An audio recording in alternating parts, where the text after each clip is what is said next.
You see, the thing is, America gave the world aviation, Germany gave it the car, Britain gave it the internet, but Georgia's contribution was much more profound and important. You see, Georgia gave the world wine.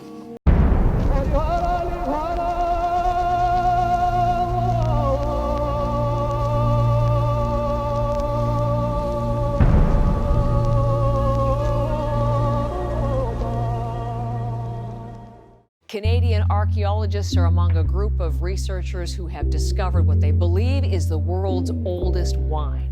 Not in Italy or France, as you might imagine, but in Georgia, the country of Georgia.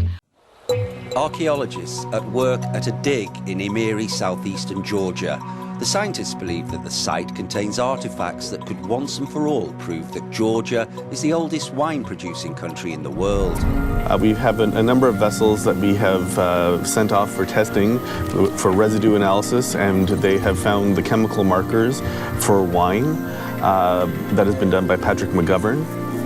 We have pollen of grape, we have starch from grapevines, and lots of remains of the little flies that are always found flying around vats of wine when you are making it. All these are all found together, and so when you combine this evidence, it really shows us that we have the earliest wine here. A wonderful idea that the Georgian government had to put this project together, because it really is multinational and really gives a full picture of Georgian wine, going right back to the Neolithic period and continuing up to the present. The idea of looking though at pottery is that the wine or the liquid gets absorbed into the pottery. And what we will see in the laboratory is we take out the ancient organics by using solvents like methanol and chloroform and getting them out of the ancient pottery. And then after we've got a solid material of the ancient organics, we do analyses of that. Georgia is the crossing point between people migrating from east to west, from north to south, like from Siberia to Persia, and from the Roman Empire to China, and in both senses, of course. And so Georgia was in the cross, in the middle of this traffic, and they accumulated most resources there, and they become the boss of, the master of viticulture. So Georgia became the main point of concentration of genetic resources. So we are working in France, but we are very interested in the situation in the South Caucasus, because it's considered as a place where grape was first domesticated and where wine production, viticulture started.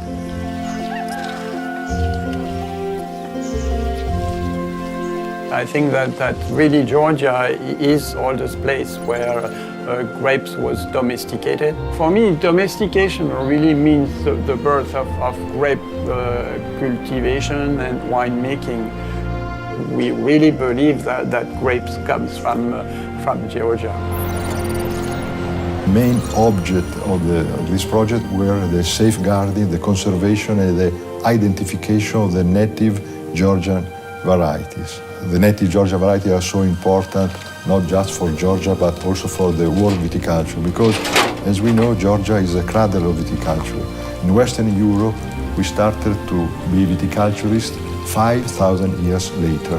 The richness of the variability of the grape selected in Georgia is very high. We analyzed the data in order to provide information about climate and meteorological data focused on winemaking and grape growing.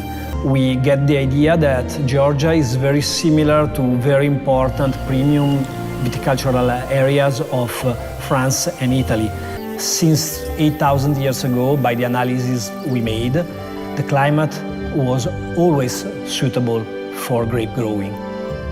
Georgia has been making wine for 8,000 years. It's the country with the oldest found archaeological evidence of deliberate winemaking. It's a land that is dying to make wine. Georgia has a very unique wine style called orange wine. And this is not white, not red, it's not rosé. It's a wine made from white grapes that have been fermented on the skins. So it's a white grape that thinks it's a red wine. I think actually Georgia is so solidly on its way.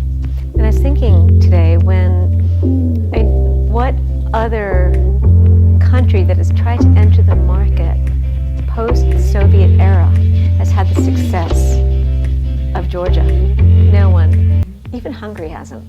I think that Georgia immediately, the second round, like in the past few years, has carved such a niche for itself.